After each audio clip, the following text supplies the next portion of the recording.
Birthday సందర్భంగా పెద్ది నుంచి Pehlwan glimpse release చేస్తే మెగా ఫ్యాన్స్ కన్ఫ్యూజన్ లో పడిపోయారు. గ్లిమ్స్ లో రామ్ చరణ్ బాడీ లాంగ్వేజ్ అదిరిపోయినా సినిమా ఏ స్పోర్ట్స్ బ్యాక్గ్రౌండ్ లో రూపొందుతోందో అర్థం కావడం లేదు. ఆ మధ్య వచ్చిన ఓ వార్త ప్రకారం పెద్ది బయోపిక్ మూవీనా?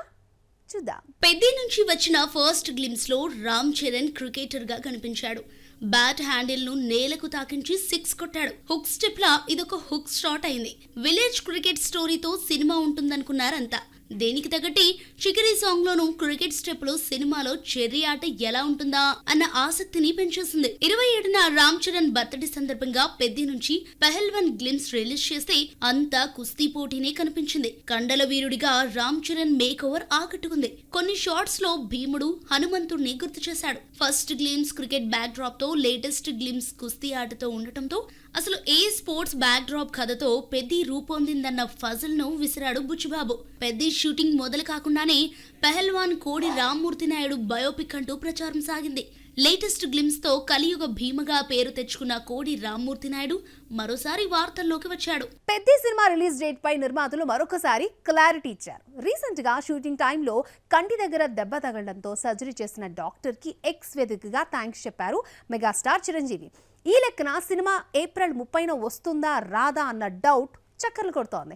అయితే తర్వాత రోజే బర్త్డే సందర్భంగా ఫ్యాన్స్ ని కలిశాడు చెర్రీ. ఏప్రిల్ 30 పెద్ది రిలీజ్ అవుతున్న ప్రీమియర్స్ 29నే పడున్నాయి. సినిమా రిలీజ్ కు 32 రోజులు మాత్రమే ఉంది. ఇంకా 3-4 రోజులు టాకీ ఐటమ్ సాంగ్ తీయాల్సింది. పోస్ట్ పోన్ గ్యారంటీ అంటూ వస్తున్న వార్తలకు ఫుల్ స్టాప్ పడుతూ పెహల్వాన్ గ్లిమ్స్ లో రిలీజ్ డేట్ పై మరోసారి క్లారిటీ ఇచ్చారు మేకర్స్. పుష్ప 2 తర్వాత అదిరిపోయే ఓపెనింగ్స్ ఓజీకి వచ్చాయి. ఆ తర్వాత సూపర్ హిట్స్ పడినా రికార్డు స్థాయిలో ఓపెనింగ్స్ దక్కలేదు. ఆ లోటును పెద్ది తీరుస్తుందన్న కాన్ఫిడెన్స్ తో ట్రేడ్ వర్గాలున్నాయి. పెద్ది నుంచి ఏ వీడియో వచ్చినా ఇంప్రెస్ చేయటమే కాదు, హైప్ పెంచుతోంది. సినిమా నుంచి ఇప్పటి వరకు వచ్చిన 2 గ్లిమ్స్ 2 పాటలు పెద్దికి సూపర్ క్రేజ్ తీసుకొచ్చాయి. వీటిని ట్రైలర్ కూడా మ్యాచ్ చేస్తే భారీ ఓపెనింగ్స్ వచ్చే అవకాశం ఉంది. సాయి పల్లవి బ్రహ్మచారిణిగా మిగిలిపోతుందా? పెళ్లి ఊసెత్తితే ఆ ఆలోచనే లేదని ఎందుకంటోంది? పెళ్లి చేసుకునే ఉద్దేశం ఇప్పుడు లేదా, అసలు ఎప్పటికీ లేదా? 33 ఏళ్ల వయసులో పెళ్లి ఊసెత్తకుండా చేతి నిండా సినిమాలతో గడిపిస్తోంది. అందుకేనా? సాయి పల్లవి ప్రస్తుతం తెలుగు, తమిళం, హిందీ అన్న తేడా లేకుండా అన్ని లాంగ్వేజెస్ ను కవర్ చేసేస్తోంది. హిందీ డెబ్యూ మూవీ ఏక్ దిన్ మే 1న రిలీజ్ అవుతోంది. ఇందులో అమీర్ ఖాన్ కొడుకు జునైద్ ఖాన్ తో జతకట్టింది. రామాయణలో సీతగా నటిస్తోంది. మణిరత్నం విజయ్ సేతుపతితో తీసే సినిమాలో హీరోయిన్ గా ఎంపికైంది. ధనుష్ తో మరోసారి జతకడుతోంది. ఇలా పెళ్లి గురించి ఆలోచించేంత టైం లేకుండా కెమెరా ముందు గడిపేస్తోంది. సాయి పల్లవికి ప్రస్తుతం 33 ఏళ్లు. 30+ లోకి ఎంట్రీ ఇవ్వక ముందు పెళ్లి గురించి అడిగితే చదువుకునేటప్పుడు 23 ఏళ్లకు పెళ్లి, 30 లోపు 2 పిల్లలను కనాలనుకునేదాన్ని. అయితే ఆ తర్వాత డెసిషన్ మారిపోయింది.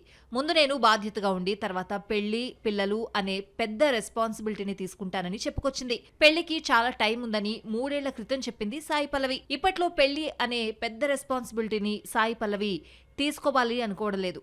రీసెంట్ గా ఓ ఈవెంట్ లో పాల్గొనగా పెళ్ళెప్పుడు అని అడిగితే ప్రస్తుతానికి ఆలోచన లేదని చెప్పుకొచ్చింది. సాయి పల్లవి మాటలు వింటూ ఉంటే పెళ్లి ఆలోచన ఇప్పటికే కాదు, ఎప్పటికీ లేదు అన్నట్లుగా అర్థమవుతోంది. సాయి పల్లవి చెల్లెలు పూజా కన్నన్ 2 ఏళ్ల క్రితమే పెళ్లి చేసుకుంది. తన గురించి ఆగడం కరెక్ట్ కాదని చెల్లికి పెళ్లి చేసేసింది. మరి ఈ టాలెంటెడ్ హీరోయిన్ ఎప్పుడు ఏ ఇంటికి వెళ్తుందో చూద్దాం. రాజాసాబ్ డిజాస్టర్ తర్వాత 3 నెలలు తిరగకుండా దర్శకుడు మారుతి కోలుకున్నాడు. 2 నెలల్లో కొత్త స్క్రిప్ట్ తో ముందుకొచ్చేశాడు. శ్రీరామనవమి సందర్భంగా కొత్త సినిమాను ప్రకటించాడు. ఈసారి తనకు బాగా కలిసొచ్చిన కామెడీనే నమ్ముకున్నాడా? చూద్దాం. సలార్, కల్కి వరుస హిట్స్ తో ఫామ్ లోకి వచ్చిన ప్రభాస్ హ్యాట్రిక్ కి రాజాసాబ్ బ్రేక్ లేసింది. రాధేశ్యామ్, ఆది పురుషుల మరొక డిజాస్టర్ ని చూశాడు. చిన్న సినిమాలు తీసి పెద్ద హిట్స్ ఇచ్చే మారుతికి పెద్ద హీరోలు కలిసి రావడం లేదు. గతంలో వెంకీతో బాబు బంగారం తీస్తే నిరాశపరిచింది. రాజాసాబ్ విషయంలో ట్రోలింగ్ కి గురయ్యాడు మారుతి. శ్రీరామనవమి శుభాకాంక్షలు తెలియజేస్తూ కొత్త మూవీ గురించి అప్డేట్ ఇచ్చాడు. ప్రతి ప్రయాణం ఒక అనుభవమే అంటూ రాజాసాబ్ ఫెయిల్యూర్ ను గుర్తు చేసుకున్నాడు మారుతి. రామ్ పరివార్ ముందు కొత్త సినిమా బౌండెడ్ స్క్రిప్ట్ పెట్టి కథ ఫైనల్ టచింగ్స్ లో ఉందని ఎక్స్ వేదికగా పోస్ట్ చేశాడు.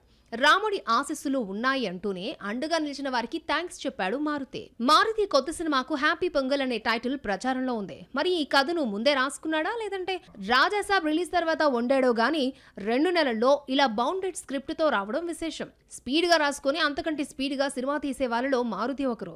అయితే రాజాసాబ్ విషయంలోనే 3 ఏళ్లు పట్టింది. చివరికి ఆ ఆలస్యమే దెబ్బ కొట్టింది. ఈసారి తనదైన స్టైల్లో దూకుడు చూపించాడు. మారుతి కొత్త సినిమా స్క్రిప్ట్ రెడీ అయింది. టైటిల్ కూడా అనుకున్నారు. మెగా ఫ్యామిలీ హీరోతో ఈ మూవీ తీనున్నట్టు తెలిసిందే. వరుణ్ తేజ్ తో పాటు వైష్ణవ్ తేజ్ పేర్లు ఎక్కువగా వినిపిస్తున్నాయి. 1-2 నెలల్లో షూటింగ్ కూడా మొదలు పెట్టే ఛాన్స్ కూడా ఉందట. రాజాసాబ్లా ప్రయోగాలకు పోకుండా తక్కువ బడ్జెట్ తో కలిసొచ్చిన కామెడీతో మారుతి వస్తున్నాడట. డివోర్స్ తర్వాత డల్ అయిపోయిన శామ్ రాజ్ ని పెళ్లి చేసుకుని మళ్ళీ హ్యాపీ మూడ్ లోకి వచ్చేసిందా? రాజ్ తో పెళ్లి తర్వాత సమంతలో ఆత్మవిశ్వాసం పెరిగిందా? మహిళల్లో ఆత్మవిశ్వాసం తగ్గడానికి గల కారణాన్ని చెప్పుకొచ్చింది శామ్. అదేంటో చూద్దాం. ఒకప్పటి క్రేజీ హీరోయిన్ మహిళల గురించి తన అభిప్రాయాన్ని ఒక ఈవెంట్ లో ఎమోషనల్ గా చెప్పుకొచ్చింది. హాలీవుడ్ రిపోర్టర్ నిర్వహించిన విమెన్ ఇన్ ఎంటర్టైన్మెంట్ ఈవెంట్ లో పాల్గొన్న శామ్ మహిళలు ఎదుర్కొంటున్న సమస్యలను వివరించింది. మహిళలను తమకు తాము విలువివ్వాలని పేర్కొంది.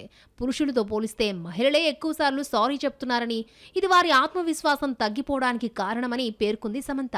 ప్రతి చిన్న విషయానికి సారీ చెప్పాల్సిన పని లేదని, ఇకనైనా విమెన్స్ ఈ అలవాటును మార్చుకోవాలని సూచించింది. విమెన్ ఇన్ ఎంటర్టైన్మెంట్ ఈవెంట్ లో సమంత బాలీవుడ్ మీడియాతో ప్రవర్తించిన తీరు అందరినీ ఆకట్టుకుంది. రెడ్ కార్పెట్ పై ఎంతో జోవియల్ గా కనిపించి 1-2 సార్లు ఫోజులిచ్చింది శామ్. నాగ చైతన్యతో డివోర్స్ తర్వాత సమంత ఫిజికల్ గా మెంటల్ గా చాలా ప్రాబ్లమ్స్ ని ఫేస్ చేసింది. అరుదైన వ్యాధి మయోసైటిస్ బారిన పడి కోలుకోవడానికి 1 ఏడాది పట్టింది. ఫేస్ లో కలపోయింది. ఆ తర్వాత చికెన్ గున్యాతో కూడా ఇబ్బందులను ఫేస్ చేసింది. ఇలా అన్ని ఇబ్బందులు అడ్డంకులను ఆత్మస్థైర్యంతో ఎదుర్కొంది శామ్. మరోవైపు శామ్ కెరీర్ ఒక్కసారిగా డల్ అయిపోయింది. రంగస్థలం తర్వాత ఛాన్స్ ఇచ్చే స్టార్ కనిపించలేదు. అసలు ఆఫర్సే దక్కలేదు. దీంతో నిర్మాతగా మారి శుభంతో సక్సెస్ కొట్టింది. ప్రస్తుతం నటిస్తూ నిర్మిస్తున్న మా ఇంటి బంగారం May 15న రిలీజ్ అవుతోంది. మా ఇంటి బంగారానికి శామ్ భర్త రాజ్ ఒక ప్రొడ్యూసర్ గా వ్యవహరిస్తున్నాడు. హోలీ రోజు షూటింగ్ స్పాట్ లో గన్ తో రాజ్ పై నీళ్లు పోసి ఆట పట్టించింది. సమంత యాక్ట్రెస్ మాత్రమే కాదు, ఎన్నో యాడ్స్ కి బ్రాండ్ అంబాసిడర్. మరోవైపు నిర్మాత. పికెల్ బాల్ ఫ్రాంచైజీకి ఓనర్ కూడా. పెళ్లి తర్వాత పికెల్ బాల్ గ్రౌండ్ లో ప్లేయర్స్ తో ఆడుతూ ఉత్సాహంగా కనిపిస్తోంది శామ్. సమంతలోని ఆనాటి అల్లరి చిలిపి చెస్ట్లు కేరింతలు అన్ని వచ్చేసాయి. ఫేసులో పోయిన కళ మళ్లీ వచ్చింది. ఎనర్జెటిక్ గా కనిపిస్తోంది శామ్. మా ఇంటి బంగారం ప్రమోషన్ లో భాగంగా ఉగాది పచ్చడి వీడియో ఇప్పుడు వైరల్ అయింది. హిందీ రామాయణ 4000 కోట్ల బడ్జెట్ తో 2 పార్టులుగా రూపొందుతోంది. ఇంత బడ్జెట్ తో తీసే సినిమాకు హైప్ క్రియేట్ చేయడం మానేసి ఉన్న ఆసక్తిని చంపేస్తున్నారా? శ్రీరామ నవమి నాడు సినిమా గురించి అప్డేట్ ఇవ్వకపోవడం ఫ్యాన్స్ ని డిసప్పాయింట్ చేసిందా? చూద్దాం. రణ్బీర్ కపూర్ రాముడుగా, సాయి పల్లవి సీతగా నటిస్తున్న సినిమా రామాయణ. దంగల్ ఫేమ్ నితేష్ తివారీ దర్శకుడు. శ్రీరామనవమి సందర్భంగా ఏదైనా అప్డేట్ వస్తుందని ఆశించిన అభిమానులకు మేకర్స్ నిరాశే మిగిల్చారు. ఏప్రిల్ 2న హనుమాన్ జయంతి సందర్భంగా రాముడి ఫస్ట్ లుక్ రిలీజ్ చేస్తామని ప్రకటించారు. శ్రీరామనవమి నాడు రాముడి లుక్ రిలీజ్ చేయకుండా హనుమాన్ జయంతి నాడు విడుదల చేయడమేంటని నెటిజన్లు ట్రోల్ చేస్తున్నారు. రామాయణ 2 పార్ట్లపై 4000 కోట్ల బడ్జెట్ పెట్టడం షాక్ ఇస్తోంది. ఆస్కార్ టెక్నీషియన్స్ తో VFX చేయిస్తున్న ఇన్ని వేల కోట్ల అంటూ కామెంట్స్ చేస్తూనే ఉన్నారు. మొదటి పార్ట్ ఈ ఏడాది దీపావళికి, రెండో పార్ట్ 2027 దీపావళికి రిలీజ్ చేస్తున్నారు. రాజమౌళి వారణాసిని 1000 కోట్లకు పైగా బడ్జెట్ తో తీస్తున్నాడు. 4000 కోట్ల బడ్జెట్ తో హిందీ రామాయణ తెరకెక్కుతోంది. ఒక్కో పార్ట్కు 2000 కోట్లు ఖర్చు పెడుతున్నారు. దాదాపు సగం పైగా బడ్జెట్ VFX కి అవుతోందని టాక్. ఎన్ని కోట్లు ఖర్చు పెట్టినా ఆది పురుషుల కార్టూన్ సినిమాగా లేకుండా నాచురల్ గా ఉంటే చాలు. ఇది వాచి మన బాక్స్ ఆఫీస్. నెక్స్ట్ ఎపిసోడ్ లో మళ్ళీ కలుసుకుందాం. Till then keep watching NTV and this is Akshaya signing off.